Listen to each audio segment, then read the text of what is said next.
Hola a todos, soy Andrés Felipe Flores y bienvenidos a un nuevo video de Tutorías Medicina Interna. El día de hoy vamos a estar hablando acerca de la ascitis, su adecuado abordaje diagnóstico, definición etiológica y manejo. Recuerden que si quieren apoyar este tipo de contenido pueden suscribirse, dejar un like y darle a la campanita. Los invito a seguirme en mi Instagram personal @andresf.med, por donde son ustedes quienes deciden cuáles son los videos que publicamos en este canal, y además por ahí estoy compartiendo con ustedes muchísimo contenido académico. De igual manera aprovecho la oportunidad para invitarlos a adquirir mi diplomado de medicina interna que está disponible en la plataforma medilearners.com. El link lo encuentran en la descripción de este video y también pueden ver el resto de opciones de diplomados que tenemos para ustedes. No siendo más, vamos adelante con el video. Hablemos entonces de ascitis. Lo que tenemos que entender en primer lugar es qué es la ascitis. Y la ascitis es la acumulación de líquido en la cavidad peritoneal. Y puede tener múltiples etiologías, donde la más común definitivamente es la cirrosis. Realmente la más común es la hipertensión portal cirrótica. Y dentro de otras etiologías podemos encontrar, por ejemplo, el cáncer, la falla cardíaca, patologías autoinmunes, entre otras. El 5% de los casos tiene dos causas concomitantes, donde una pues efectivamente suele ser la cirrosis y se asocia a algo adicional. Entonces, fisiopatológicamente, ¿por qué se puede acumular líquido en la cavidad peritoneal? La causa más común definitivamente va a ser la hipertensión portal. Si ustedes recuerdan, imagínense que acá tenemos el hígado, aquí llega la vena porta y la vena porta se forma por la unión de esta que es la esplénica y de esta que es la mesentérica superior. A la mesentérica superior llega la mesentérica inferior y a la esplénica llega todo lo que sería la parte gastroesofágica, digámoslo así. Entonces, cuando se forma la porta, si yo tengo aquí por alguna razón, en el caso de la cirrosis tengo fibrosis, eso acumula y ahí genera hipertensión portal, pues la hipertensión portal lo que va a hacer es aumentar la presión hidrostática sobre esa vasculatura.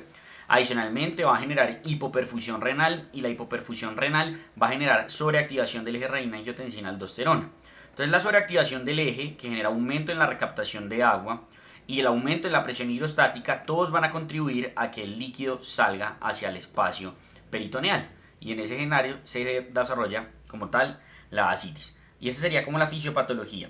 Entonces, ¿por qué puede haber hipertensión portal? Pues hipertensión portal en general una puede ir en posinusoidal, sinusoidal, presinusoidal, pero ahí puede tener cirrosis, falla cardíaca, trombosis como en el Budd-Chiari, trombosis de la vena hepática, trombosis de la vena porta, infecciones, entre otras.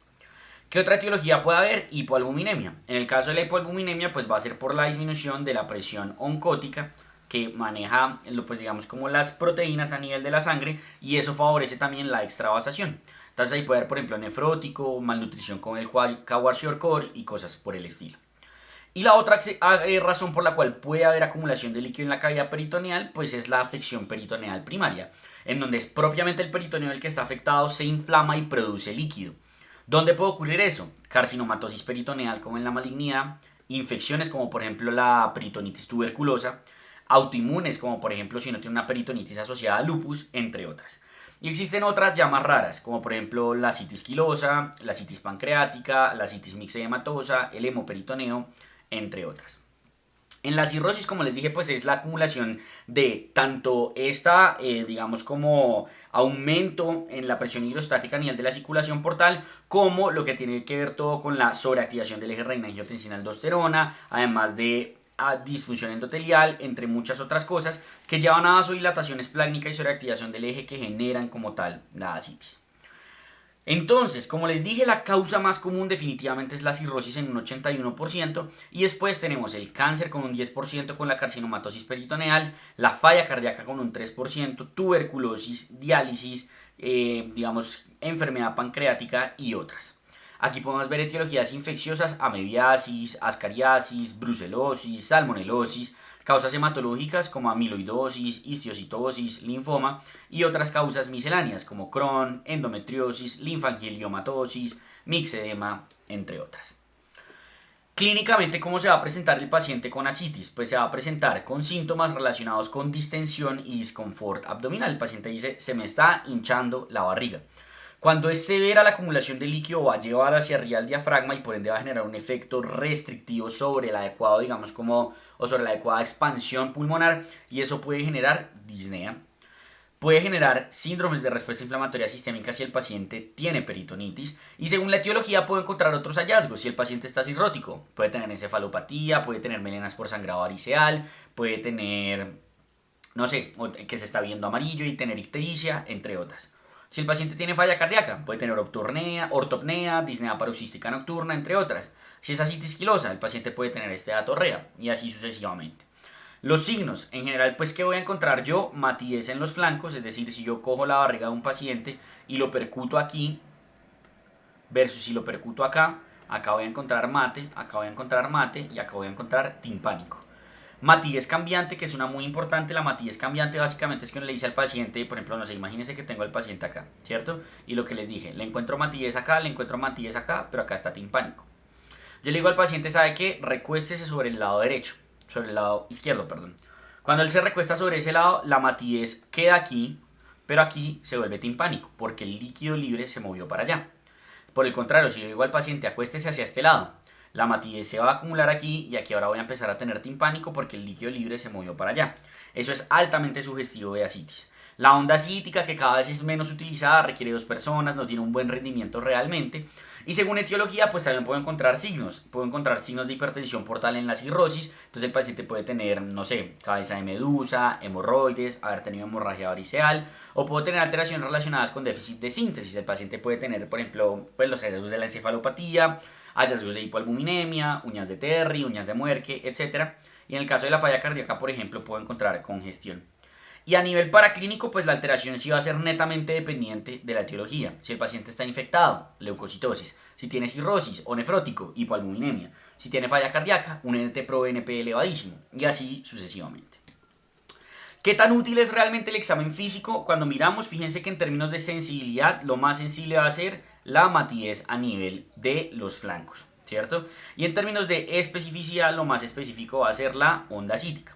Aquí tenemos otro que también nos habla en términos de sensibilidad, especificidad y likelihood ratio positivo y negativo.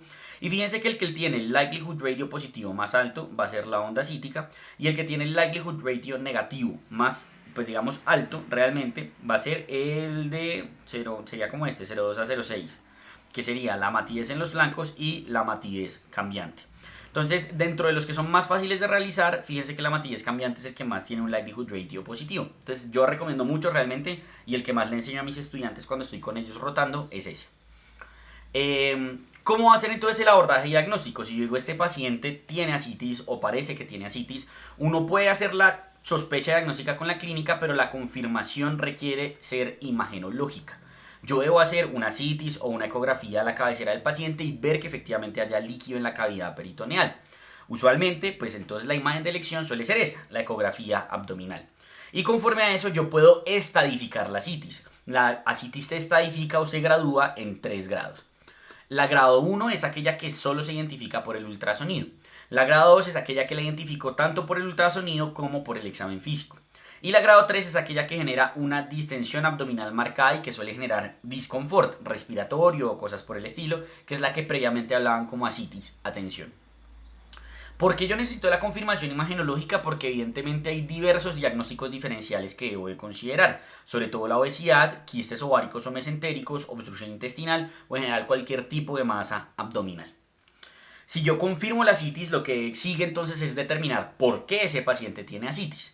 Yo puedo hacer una sospecha etiológica con la anamnesis, con el examen físico, como es evidente que tiene cirrosis, la asitis debe ser por la cirrosis, es evidente que tiene falla cardíaca, la asitis debe ser por falla cardíaca. Sin embargo, la confirmación etiológica requiere de una paracentesis. Es decir, yo necesito extraer ese líquido para analizarlo y de esa manera poder determinar realmente cuál es la causa de la asitis en mi paciente. Por esto, en todo paciente con asitis de novo, yo debo de realizar una paracentesis. ¿Listo? Además de eso, ¿cuáles serían otras indicaciones de realizar paracentesis? Todo paciente que tenga deterioro clínico, todo paciente que tenga normalidades que indiquen infección y todo paciente que tenga sospecha de hemorragia variceal. ¿Cómo se hace entonces la paracentesis? Pues la paracentesis básicamente, imagínense que ustedes tienen el abdomen del paciente acá, este es el ombligo y uno lo hace en una región paramediana. Hay algunos que indican que debería ser más en el lado izquierdo que en el derecho, porque ahí digamos en el derecho por alteraciones digamos de los mesos y demás puede dar mayor riesgo de complicaciones, pero lo ideal es que uno haga esto guiado pues por ecografía, ¿cierto? Y si uno hace esto guiado por ecografía, uno en el monitor ve si va o no va a funcionar algo. Pero si uno no lo hace guiado por ecografía, pues sería más o menos así el asunto. Cuando uno hace la paracentesis, lo mínimo que debe evaluar en el líquido de la paracentesis es, uno, la apariencia, si es lechoso, si es cetrino, si se ve purulento, el índice GASA, que ya vamos a hablar de esto, que es quizá lo más importante en la búsqueda etiológica, el conteo diferencial de células y la concentración total de las proteínas. Según la sospecha etiológica, uno puede hacer pruebas adicionales, como por ejemplo, no sé, toma de cultivos, toma de glicemia, de LDH, de ADA, de NT-proBNP, de citología de citometría de flujo, triglicéridos, amilasa, entre otros. Por ejemplo, si estoy sospechando infección, cultivos. Si estoy sospechando tuberculosis, ADA. Si estoy sospechando malignidad, la citometría de flujo. Si estoy sospechando falla cardíaca, NT-proBNP. Si estoy sospechando quiloascitis, triglicéridos. Si estoy sospechando etiología pancreática, amilasa. Entonces aquí tenemos como lo que nos habla Aptuate precisamente de cuáles son esos diferenciales, los de rutina, los opcionales y lo que son raros de pedir, pero pues es lo que estábamos mencionando. Entonces, hablemos un poquito de cómo yo puedo enfocar la etiología o hacer la búsqueda etiológica precisamente conforme a esas variables que voy a evaluar en el líquido acítico.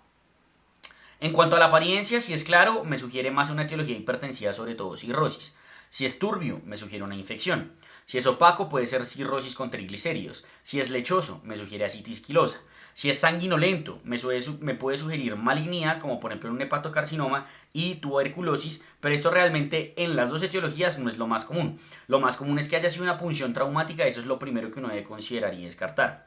Si es café, puede ser una úlcera duodenal perforada o ruptura de vesícula biliar. Por ejemplo, también se describe si es negro, de etiología pancreática. Entonces, el GASA, como les dije, es lo más importante y es quizás lo que ustedes más les van a preguntar si en algún momento les preguntan sobre enfoque de ascitis. Y el GASA lo que es un gradiente de albúmina sérica y de albúmina del líquido acítico. Es decir, yo cojo la albúmina sérica y se la resto a la albúmina del líquido acítico. ¿Qué espero yo? Que si un paciente tiene una etiología hipertensiva, como dijimos que eso es por alteraciones en presión hidrostática, solo haya líquido en la cavidad peritoneal y ese líquido no tenga proteínas, ni mucha celularidad, ni nada por el estilo. Y por ende que la albúmina sérica sea mucho mayor que la del líquido acítico. Por ende, si el GASA es mayor a 1.1, sugiere etiología hipertensiva, hipertensión portal. Mientras que si es menor a 1.1 sugiere una etiología no hipertensiva y por ende debo pensar usualmente en afecciones primarias del peritoneo. Aquí pienso en etiologías infecciosas, inflamatorias, neoplásicas y aquí pienso en todas las causas de hipertensión portal. ¿Qué tan exacto es esto? Exactitud del 97% en determinar etiología hipertensiva. Pero fíjense que hay un 3% en el cual no va a ser exacto. ¿Por qué se puede dar esto? Por ejemplo, por uso de diuréticos. Es una etiología muy importante. Por ejemplo, no sé si el paciente está con diálisis peritoneal, eso también se puede ver afectado, entre otras etiologías. Y aquí tenemos entonces, si yo tengo un gradiente de albúmina sérica alto, pues voy a pensar en etiologías de hipertensión portal, evidentemente siendo la cirrosis la principal, pero puedo pensar en trombosis, puedo pensar en falla cardíaca, entre otras. Si el gradiente de albúmina es bajo, pienso en etiologías inflamatorias infecciosas malignas. Entonces, carcinomatosis peritoneal, tuberculosis peritoneal, pancreatitis. La única etiología en la cual, o más bien la única etiología que me genera un GASA bajo, pero que no es inflamatoria y no es una afección primaria del peritoneo, es el nefrótico. Porque en el nefrótico, como se tumba la albúmina, ¿cierto? Del suero, pues evidentemente también se va a alterar el GASA. El conteo diferencial celular es muy importante para determinar si hay o no una infección del líquido acítico. En general uno utiliza un punto de corte de 250 polimorfonucleares para hablar de algo que se conoce como neutroascitis. Y si yo tengo una neutroascitis en el contexto de una ascitis de origen de hipertensión portal, yo debo de considerar que el paciente está infectado. Siempre debo de corregir el conteo. ¿Cómo se hace esa corrección? Un leucocito por cada 750 glóbulos rojos y un polimorfo nuclear por cada 250 glóbulos rojos. Y el predominio celular me puede orientar a la etiología. Si es un predominio neutrofílico, me hace pensar en etiología bacteriana. Si es un predominio linfocítico, me hace pensar en malignidad o, por ejemplo, en tuberculosis. La concentración total de proteínas va a ser de gran utilidad, sobre todo para diferenciar etiologías. Por ejemplo, si yo tengo un paciente que tiene una peritonitis, el paciente, no sé, tiene un líquido acítico que tiene una celularidad alta, que es de predominio neutrofílico. Yo digo, parece que está infectado, el Gram le sale positivo. ¿Será que esa peritonitis es espontánea o es secundaria? Es decir, ¿es relacionada con hipertensión portal o fue que al paciente se le perforó una víscera hueca? ¿Qué vamos a hacer en esos escenarios? Si las proteínas están mayor a 1 gramo por decilitro, sugieren peritonitis bacteriana secundaria. Sobre todo si se acompaña de una glicemia menor a 50 y una LDH muy alta. Mientras que si las proteínas están menores a 1 gramo por decilitro, eso sugiere una peritonitis bacteriana espontánea.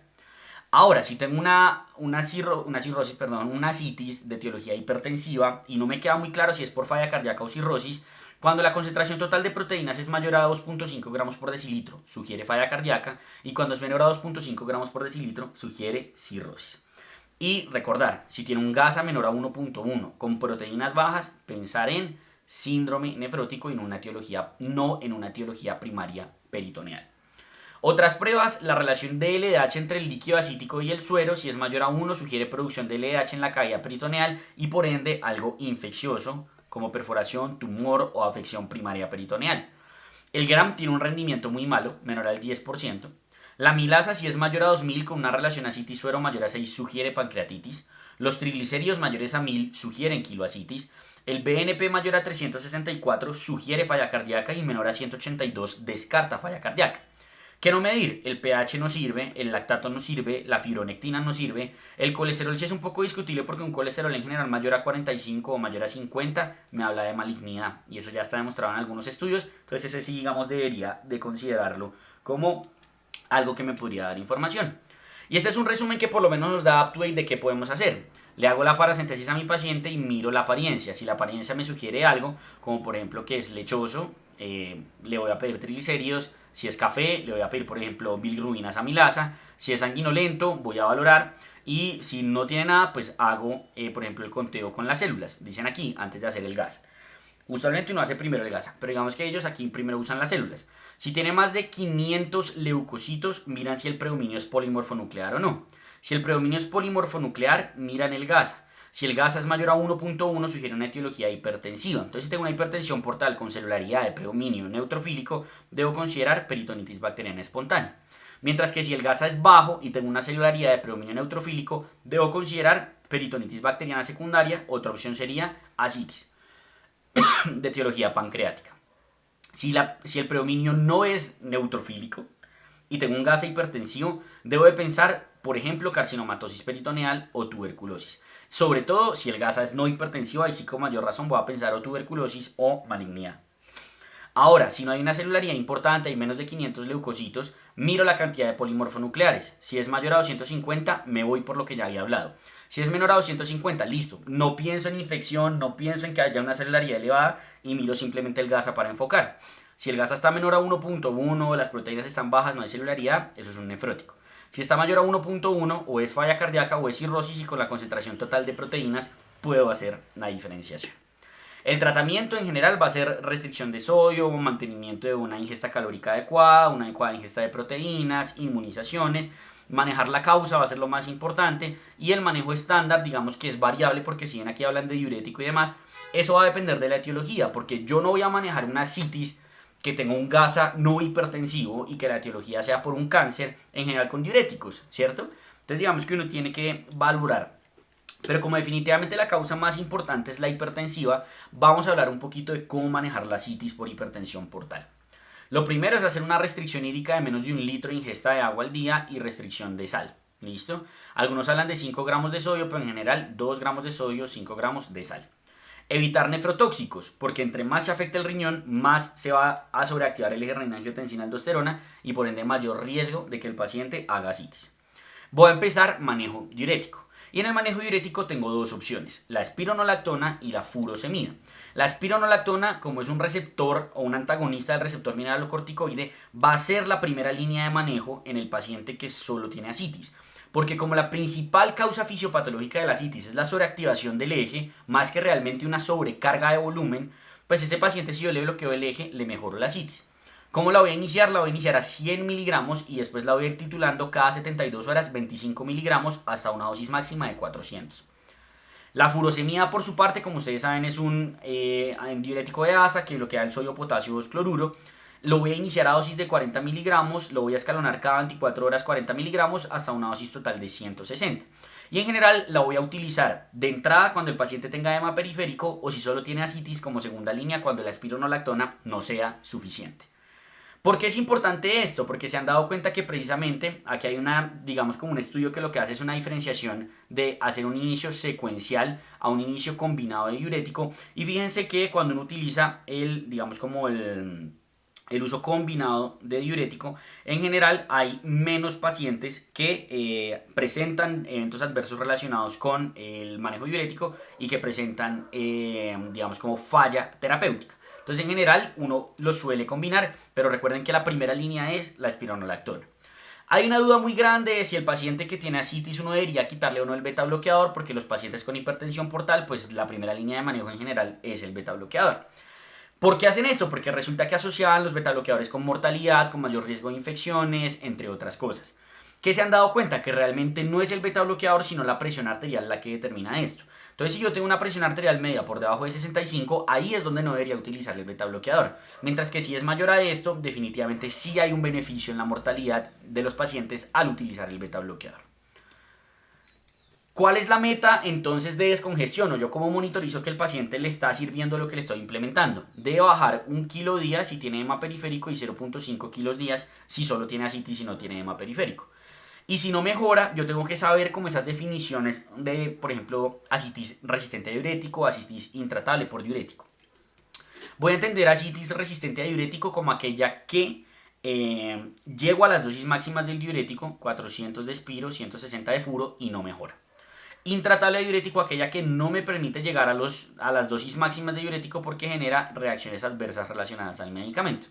Y en esos escenarios que yo tengo una ascitis refractaria, puedo empezar a pensar en otras alternativas, como el midodrine, como hacer paracentesis evacuatoria seriada, siempre recordando que debo de utilizar albúmina cuando hago paracentesis de gran volumen, entendiendo de gran volumen como más de 5 litros, y haciendo claro que, como les dije, aquí estoy hablando de hipertensión portal. Cuando uno mira la evidencia de reponerle albúmina a los pacientes que no tienen ascitis hipertensiva y que uno les hace una paracentesis de gran volumen, es bastante floja y en general ahí digamos que no hay tanta recomendación de poner ascitis porque no hay riesgo de este síndrome circulatorio post-paracentesis que me haga el síndrome hepatorrenal, que es lo que realmente yo estoy tratando de prevenir con la albúmina en estos pacientes. Y la otra posibilidad es manejos ya intervencionistas, como por ejemplo el TIPS o como por ejemplo el alfa pump. Otros manejos, los inhibidores del SGLT2, diuréticos con solución salina hipertónica. Los ISGLT2, pues a mí me llamó la atención cuando los encontré, si realmente sirven o no. Me fui a ver la referencia de base de aquellos artículos que dicen que sí. Y cuando uno mira, pues realmente es bien floja la evidencia. Fíjense, solo habla de 3 pacientes y lo que dice es que bajan un poco más de peso cuando les ponen el SGLT2 en términos de meses, pero no hablan de si tienen o no tienen la furo y la espiro a dosis adecuadas, etc. El TIPS realmente termina siendo como la opción más importante para estos pacientes cuando hacen ascitis refractaria para no estar haciéndoles paracentesis seriadas, es decir, que no tengan cada semana que ir 1 o 2 veces al hospital a que les saquen líquido peritoneal. ¿Qué es el TIPS? El TIPS es una derivación portosistémica. Entonces, ¿qué hace uno? Uno entra con un catéter acá y lo que hace es comunicar la vena hepática con la vena porta. Y de esa manera la circulación se salta el hígado que está todo fibrótico, que está todo hipertensivo y que no está permitiendo que la sangre pase hacia la circulación sistémica. Esto va a ser muy bueno porque definitivamente va a aliviar la hipertensión portal, que es la causa de que el paciente se esté tornando con ascitis refractaria, pero tiene sus complicaciones. Por ejemplo, el amonio que viene por acá, que normalmente se hubiera filtrado en el hígado, pues se salta el hígado y ya no se metaboliza. Por ejemplo, si el paciente tiene una falla cardíaca, está acostumbrado a recibir un retorno venoso que tiene en cuenta todo este líquido que se está quedando acá y cuando yo hago esto le aumento súbitamente el retorno venoso. Entonces, si el paciente tiene una afección hepática importante, si tiene una trombocitopenia muy importante, si ha estado encefalopático, si tiene infección o afección renal progresiva, si tiene disfunción sistólica o hipertensión pulmonar, yo no puedo considerar el TIPS como opción en ese paciente. Es muy importante en términos de la hipertensión portal hacer la adecuada clasificación de la interpretación del líquido acítico. Ya habíamos hablado de la neutroascitis, polimorfos por encima de 250, la peritonitis bacteriana espontánea va a ser los polimorfos por encima de 250 con bacterias y la bacteriacitis va a ser aquella que tiene gram positivo o cultivo positivo pero con polimorfonucleares menores a 250. Neutroascitis y PBE se tratan igual. ¿Listo? Cefalosporinas de tercera generación. La bacteriacitis es la que tiene su duda, porque si el paciente no tiene síntomas infecciosos, yo puedo considerar esperar y hacerle un control en 48 horas. Mientras que si tiene síntomas infecciosos, la trato como si fuera una peritonitis bacteriana espontánea. Algo importante que uno tiene que aprender a reconocer cuando analiza el líquido acítico de un paciente que tiene cirrosis e hipertensión portal es cuando tiene indicación de profilaxis primaria para peritonitis bacteriana espontánea. Y tiene la indicación cuando el paciente tiene menos de 1 gramo por decilitro de proteínas en el líquido acítico o cuando tiene proteínas entre 1 y 1.5 y tiene child mayor a 9 o bilirrubina total mayor a 3 o creatinina mayor a 1,2, BUN mayor a 25 o sodio menor a 130. ¿Qué hacer con el manejo de las otras etiologías? Porque pues como les dije, aquí hemos hablado del manejo de la hipertensión portal. Si es por malignidad, si tiene hipertensión portal, porque a veces por ejemplo los pacientes hacen metástasis hepáticas y hacen hipertensión portal por las metástasis, pues uno lo trata como acabamos de explicar ahorita. Pero si no tiene hipertensión portal, ¿qué podemos hacer? Podemos hacer paracentesis terapéutica y considerar riesgo-beneficio del uso de diuréticos o de shunts. Pero pues digamos que ahí no es como que esa sea la primera línea de manejo. Si es una citis quilosa, sea una dieta baja en grasas, con triglicéridos de cadena mediana y se puede considerar somatostatina y o creatinina. Si es de etiología pancreática, diuréticos y ocriótide en casos refractarios y considerar un stent del conducto pancreático y en última medida la cirugía. Con esto terminaríamos entonces esto que les quería comentar respecto al abordaje y manejo de la citis. Espero que les haya gustado. Cualquier duda que tengan déjenla en los comentarios y trataré de responderla lo más pronto posible. Y si quieren seguir aprendiendo con nosotros, tienen aquí un video en la pantalla con el cual pueden hacerlo.